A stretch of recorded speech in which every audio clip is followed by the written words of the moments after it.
একটু পরে সে নিজেই বলতেছে তোমাকে না অনেক পছন্দ করি আমি, এই সেই প্রপোজাল শুরু করে দিল।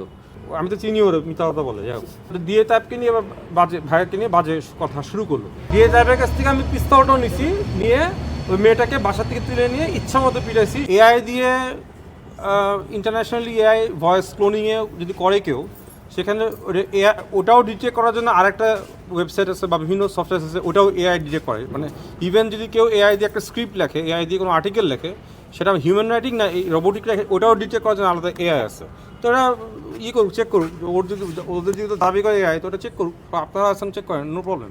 আর সবচেয়ে বড় কথা হচ্ছে, আমি মেইন কথায় আসি, সত্যতা গভীরতাটা কি আমি বলি।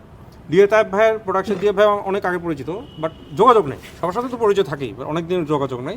তো ও আমাকে ফোন দিছে বেসিক্যালি হঠাৎ করে, যে ডিসেম্বরের এই 4 তারিখে অ্যাড হয়ে ফোন দিছে, দিয়ে বলতেছে ভাইয়া দেখো আমি এরকম প্রবলেম আছি। ওর যে পার্সোনাল রাসেল মিয়াকে নিয়ে প্রবলেম। তো আমার সাথে ওর অনেক আগে যেহেতু পরিচয়, আমি তো বলছি অনলাইন ভিডিও তো বলছি, তো 2010 চিনি।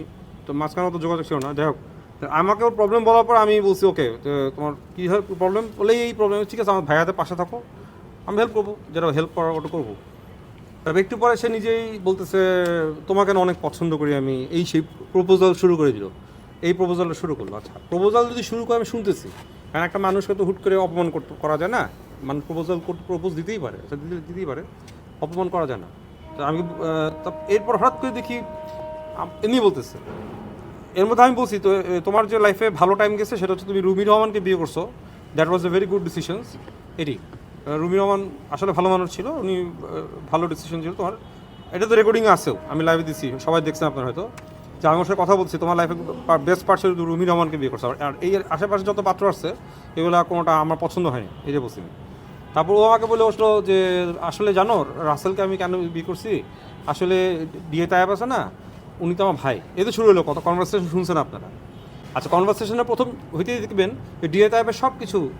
আচ্ছা, ডিএ তাইব ভাইয়ের প্রোডাকশনের নাম তো আমার জানার কথা না, আমি জানিও না।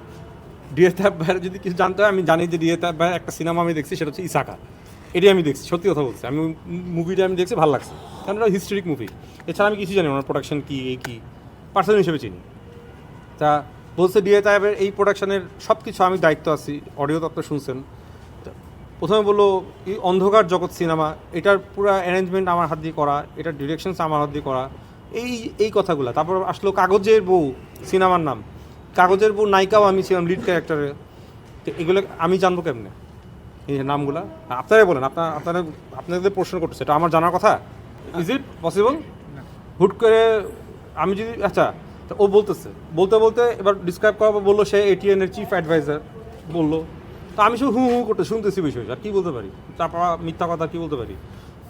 আমি তো চিনি ওর, মিথ্যা কথা বলে। যাই হোক, রোগ।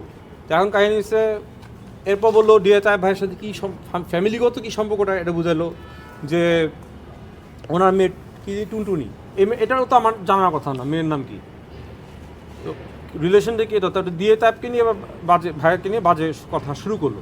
ডিএ তাইব ওয়াজ ভিক্টিমাইজড, একটা মেয়ের দ্বারা ভিক্টিমাইজ হয়েছে, তখন সে নাকি রবিন হুডের মতো যা বাঁচাইছে ডিএ তাইবে। আমার মনে হলো যে ডিএ তাইবের কি দিন, হি ইজ পুলিশ, মানে এখন হয়তো উনি চাকরি ছাড়ছেন, কিছুদিন আগে তো পুলিশ ছিল। একটা পুলিশ কি কখনো একটা মেয়ের কাছে হেল্প নিবে, ওর মতো একটা মেয়ের কাছে? ওনার আর্মসটা যেটা নাকি পিস্তল, সরকারি পিস্তল, ডিএ তাইবের কাছ থেকে আমি পিস্তলটাও নিছি, নিয়ে ওই মেয়েটাকে বাসা থেকে তুলে নিয়ে ইচ্ছা মতো পিটাইছি। শুনছেন তো, সবই তো শুনছেন। বলে কি আমার লাভ আছে ওরে নিয়ে বানায় কথা বলা? কী লাভ? আমি তো যদি ওকে নিয়ে ডিএ তাইবকে নিয়ে, আমার কি কোনো টাকা পাবো? আমি এটা এক্সপোজ করে টাকা পাবো না। আমি কি কোনো ব্ল্যাকমেল করছি? নো। একটা দেখাক দেখায় যে আমার ভয়, যে আমি ওর কাছে ব্ল্যাকমেল করছি বা কোনো ওকে ভয় দেখাইছি, হ্যাঁ, ও কথাগুলো শুনছি আমি। বাট ও যখন আমার প্রপোজ করা শুরু করছে, আমি জানি she is a criminal from the beginning. অনেক আগে থেকে জানি ও ক্রিমিনাল। এটা আমাদের, আমি মিডিয়াতে অনেক বছর ধরে আছি, এক যুগেরও বেশি। আমরা জানি কে কখন ফোন দিবে, কে প্রপোজাল শুরু করতেছে, আমি একটু পরে জানি ও কী শুরু করতে পারে। তো তখনই বুঝছি ও নেগেটিভ কথা শুরু করবে, হয়তো আমি চিনি আগে থেকে। তা আমার মোবাইলে অটোমেটিক, আমার মোবাইলে পাইথন ইনস্টল করা, টার্মেক্স ইনস্টল করা। তো কোনো ইম্পর্টেন্ট মনে হলে আমার ভলিউম বাটন চাপ দিলে, আপার বাটনটা চাপ দিলে অটো রেকর্ড হয়ে থাকে সব কিছু, যেটা মেসেঞ্জার হোক, হোয়াটসঅ্যাপ হোক, এনিথিং হবে। তো রেকর্ডিং হয়ে গেল। তা কথাটা আমি কেটে দিচ্ছি, কিন্তু অনেক বড় কথা, পারিবারিক কথা, ও কোন ভাই, দুই ভাইয়ের গল্প, ও পুরো পরিবারকে চলায় সে, তো এগুলো কি আমি কি এআই দিয়ে বানাবো? Is it possible? দেশে দেশে সবার সাথে দ্য নিউজ।